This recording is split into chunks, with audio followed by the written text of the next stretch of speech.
Producers, I've made a free Ableton 11 template. It's a drum and bass starter project designed to help you getting in the groove quickly and start to get ideas fast. So you might have experienced this. You load up your DAW, you might drag a few samples in without a real clear idea of where you want to go, and you end up just chasing your tail, not really getting anywhere.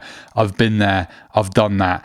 And the game changer for me was creating a template project that opens up every time with a few synths, with some drum racks, with some sidechaining set up. And this really helps your inspiration. You stop wasting so much time scratching your head thinking what to do, and you've just got stuff to play with straight away. So let's get into it. First off, we got a drum rack here, and we've got 5 kick samples loaded into the different banks.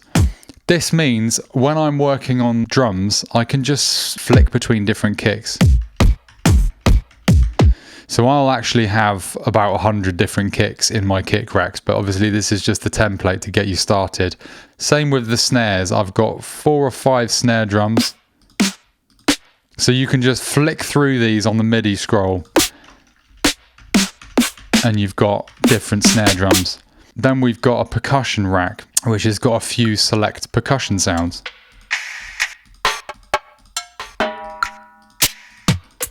Using drum racks like this just massively speeds up my workflow. I've also got a couple of audio channels in here just to show you that that's also how I work. And then we've got a shaker that I've actually made in Operator here, using white noise and an LFO. You can play with the rate here to change the speed of the shaker. And then we've got a hats rack with a few different hat samples in it. So this is great. You can program in your MIDI parts here, and you can just flick through different hats. I'd recommend when you get this to load up a load more samples, so you've just got more stuff to choose from. So this is the basic drum kit that I'll start with. This is all then routed properly, so you've got all your percussion going into a percussion bus that I've labeled drums to. The reason for this is I've got a sidechain compressor, which is triggered from the kick and the snare. So when the kick and the snare hit, the percussion moves out of the way, so you really get the impact of that kick and snare. And then this all runs into the drum bus. So let me show you what's on the drum bus. So we've got the Ableton stock drum bus plugin. That's going into a limiter. And now I've got my drum processing rack here. So without anything, it sounds like this. Now we've got a parallel compressor chain, and this is really helpful for just getting an extra bit of punch in your drums. I'm just using the glue compressor on extreme settings, so maximum threshold, -40 dB, and then we've got makeup gain 20 dB, 30 milliseconds of attack, minimum release, and you'll hear this is just kind of boosting the transients. And then I've got a reverb chain. I'm using the hybrid reverb here. And this has got 2 settings, so you can have it on the convolution setting, or you can have it on the hall setting. So you can flick between the 2. I've then got a sidechain compressor, which is sidechained from the kick and the snare. So the same principle that applies from the percussion bus. When the kick and snare hit, I don't really want anything muddying that out, so those transients stay nice and punchy and cut through the mix. I've then got an EQ8, which is taking out a lot of the low end, rolling off the highs. I've got this on mid side as well, and I tend to take out quite a lot more of the mids from the reverb, so you just got a nice wide stereo signal. I've also got this long reverb channel that is also automated. This all then goes into my filter rack here, and the filter rack has got handy automations for the low pass filter, high pass filter. There's also the low pass resonance, the high pass resonance, and I've got an echo chain here as well. So you'll hear as the drums come to the end of the 16 bars, the low pass filter will come down, roll off the highs, the high pass will come up, take out the lows. At the same time, this big long reverb comes in, so you get the effect of the drums just being washed out into the background. That means when the automation comes off for the next 16 drop, you get the full impact of the drums. Have a listen to this.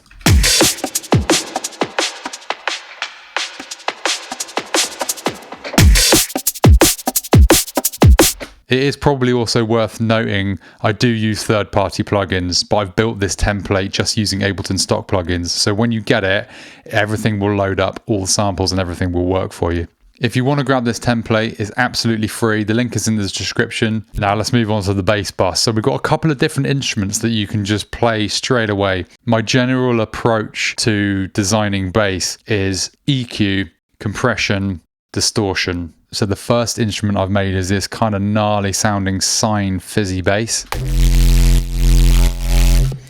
And it's really actually quite simple. First off, we start with a instance of operator. Now there's a slight bit of pitch envelope, so the note starts higher and rapidly comes down. That's how you hear that little donk at the start. We've also got a noise oscillator, and that's just a white noise, which is quite quiet in the mix. But then once we put plugins on, my approach to bass sound design is generally keeping the low frequencies, the sub, pretty untouched. Sometimes I do a bit of limiting, but I'll low pass that, typically to about 120 hertz. You want to keep the sub nice and clean. When you start distorting subs, they sort of start breaking up and it just doesn't hold its weight. Keep the sub nice and low. Now we look at the mids. Now you want to take out the subs. Now this sound benefited from some chorus. The glue compressor is amazing. I still use it a lot. Even though I use third-party plugins, I use the glue compressor a lot. Now there's quite a lot of EQing going on. Then we're going into an amp distortion. Now play around with these different types because it will give you different results. This is by no means the tried and tested result. When I'm sound designing, I'm still experimenting. It's really a case of trial and error. So the amp, then we need to compress it so we have a nice consistent signal. Now we've got a bit of reverb. Now a little bit of reverb on a bass, I read somewhere it kind of gives the bass a little bit of a jacket. It puts it in a space. You don't want to overdo it or wash it out. Some more EQing, some more compression, some more distortion, some more reverb, some more EQing. Then I've got this bandpass filter here. More compression, more chorus, some saturation, more compression, and more EQing at the end. So the last thing in my chain on every band is an EQ so that you can be exactly sure which frequencies you want in your sound. So that's the mids. And then the highs, got that nice fizzy sort of texture. So we've got erosion, that's going into an amp. And then we're taking out a lot of the low end. That's going into a reverb. I find that reverb can soften harsh frequencies quite a bit, smears it a little bit. Then that's going into a glue compressor.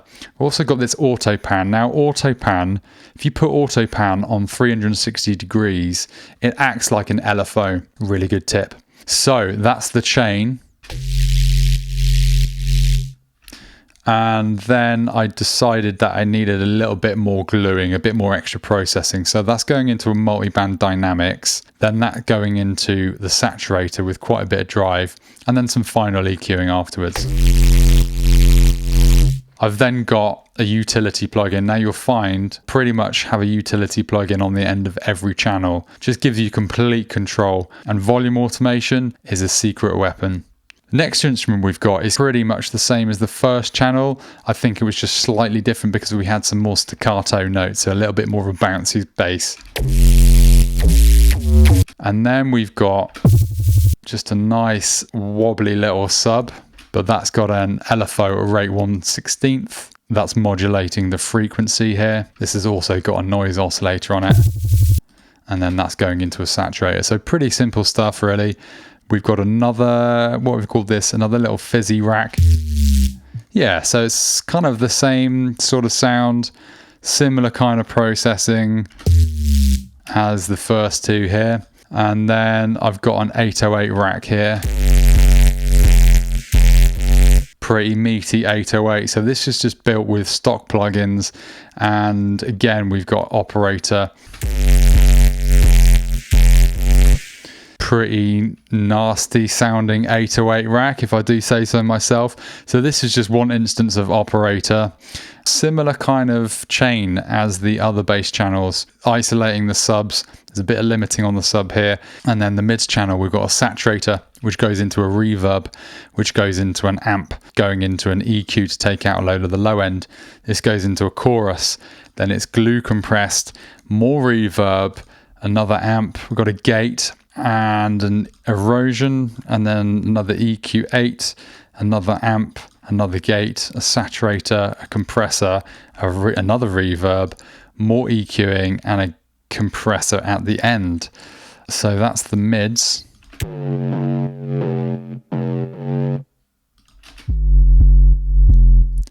There's the sub on its own, nice and clean, and then the highs.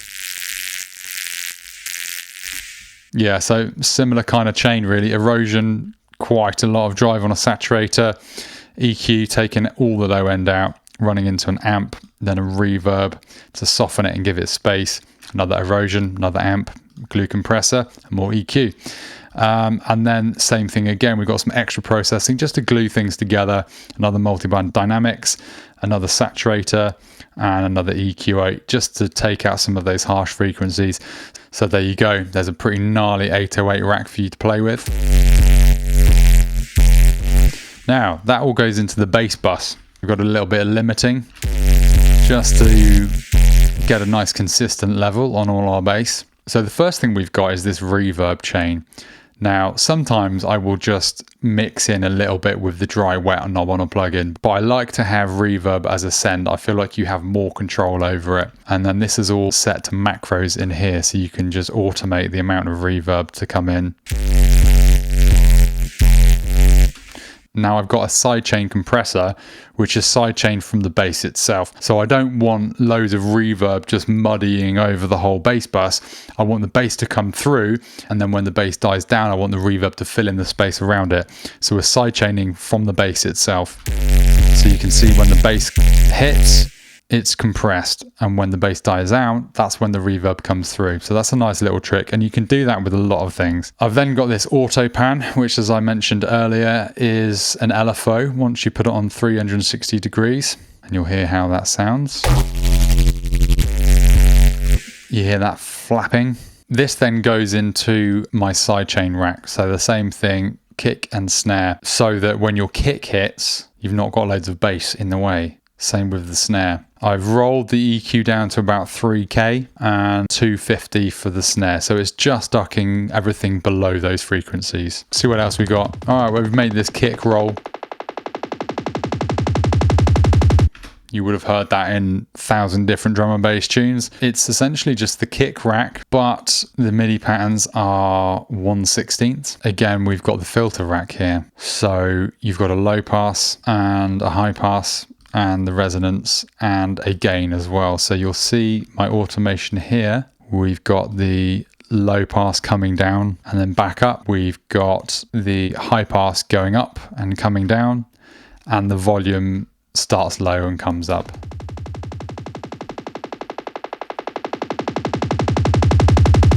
You could also sidechain that to the kick and snare. I've not done that at the moment because at this end section where this kick roll comes in, the kick and snare is washed out by my automation. But if that wasn't the case, then I would recommend sidechaining that so that you haven't got two kicks trying to fight for space. What else we got? We got this riser rack here.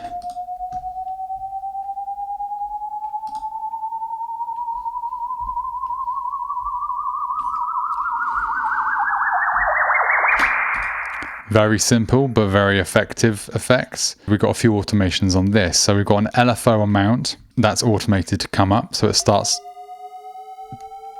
consistent. And then as it builds, it starts LFOing more and more and more and more and more.